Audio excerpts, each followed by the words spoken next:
പണ്ട് സ്കൂളിൽ പഠിക്കുന്ന സമയത്ത് ചെറുതായിരിക്കുമ്പോൾ സ്കൂൾ വിട്ടൊക്കെ വരുമ്പോഴേക്കും ഉമ്മീത ഇങ്ങനെ ഇതുണ്ടാക്കി വെക്കൂട്ടാ. ഇത് അട. അന്ന് ഭയങ്കര ദേഷ്യമായിരുന്നു ഇതൊക്കെ കാണുമ്പോൾ തന്നെ. മധുരം ഇതാണുള്ളൂ എന്നൊക്കെ ചോദിക്കും. പക്ഷെ ഇപ്പോൾ ഇതൊക്കെ കഴിക്കാൻ വേണ്ടിയില്ലേ ഭയങ്കര കൊതി എന്ന് പറഞ്ഞാൽ ഒരു രക്ഷയില്ലാത്ത കൊതിയാണേ.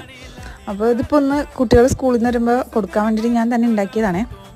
നല്ല വാഴയിലയുടെ അകത്ത് നമ്മുടെ അരിപ്പൊടി മാവ് പരത്തി അതിൻ്റെ അകത്തേക്ക് ശർക്കരയും തേങ്ങയൊക്കെ കൂടി ഏലക്കായൊക്കെ ഇട്ട് ഇതാക്കി വെച്ച് നല്ല ചൂട് കാപ്പിയും ഒക്കെ ആയിട്ട് ഇതിങ്ങനെ കുടിക്കുമ്പോൾ ഇല്ല പഴയ ടൈം ഇങ്ങോട്ട് ഓർമ്മ വരും കേട്ടോ. നമ്മളിങ്ങനെ സ്കൂളിൽ നിന്നൊക്കെ വരുമ്പോൾ ഉമ്മി തരുമ്പോഴും നമ്മൾ ദേഷ്യത്തോടെ മധുരമുള്ളതൊന്നും എനിക്ക് വേണ്ട എന്ന് പറയുന്ന ആ ഒരു ഇതൊക്കെ ഓർമ്മ വരും. ഇതൊക്കെ ഉണ്ടാക്കണമെങ്കിൽ ഇച്ചിരി കഷ്ടപ്പാടാണ്. പക്ഷെ ഇതൊക്കെ കഴിക്കുമ്പോൾ കിട്ടുന്ന ഒരു ടേസ്റ്റില്ലേ, അയ്യോ അമ്മാതിരി ഈ ഒരു ടേസ്റ്റ് നമ്മുടെ അൽഫാമിന് കുഴിമന്തി നമ്മുടെ കിഴിപ്പൊറോട്ട അതൊന്നും കിട്ടില്ല കേട്ടോ.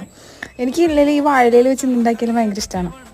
നിങ്ങൾക്കിത് ഇഷ്ടമാണെങ്കിൽ ലൈക്ക് ചെയ്യണം കേട്ടോ. പിന്നെ നിങ്ങൾക്ക് ഈ ഫുഡ് ഇഷ്ടമാണ് നിങ്ങളുടെ നാട്ടിൽ